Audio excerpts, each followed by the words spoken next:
Les attelles dorsopalmaires sont souvent utilisés pour les entorses graves du poignet et les fractures de l'avant-bras. Commencez par mesurer de la base des métacarpiens au dos de la main à 2 largeurs de doigts de la fosse antécubitale.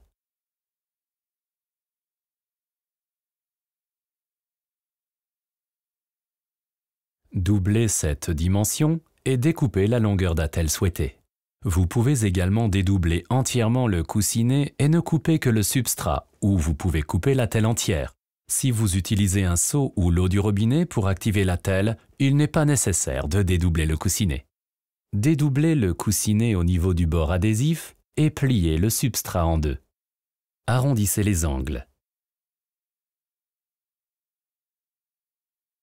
Coupez l'attelle en 2, légèrement en diagonale.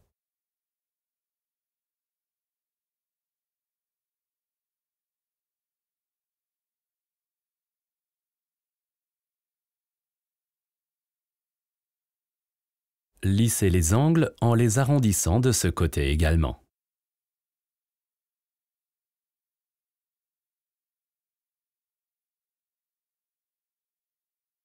Placez les 2 parties à l'intérieur du coussinet et refermez-le.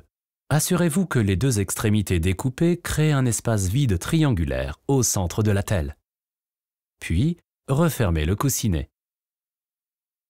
Découpez le coussinet en son centre en suivant la forme triangulaire de l'ouverture créée dans le substrat et en laissant une marge de chaque côté.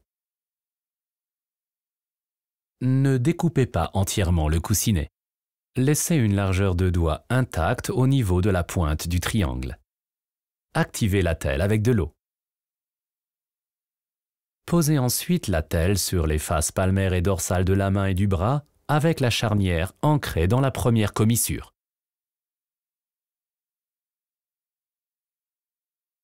Enroulez un bandage dans le sens distal à proximal pour fixer l'attelle. Ancrez au niveau du poignet et effectuez 2 circulaires autour du pouce en passant par la première commissure. Pour une immobilisation ferme, descendez le bras en chevauchant le bandage sur la moitié de sa largeur à chaque passage. Pour finir, fixez le bandage avec un sparadrap ou une sangle auto-agrippante. Moulez l'attelle dans la paume avec votre pouce ou la paume de la main. Utilisez votre pouce pour immobiliser le pouce du patient et placez sa main dans vos 2 mains.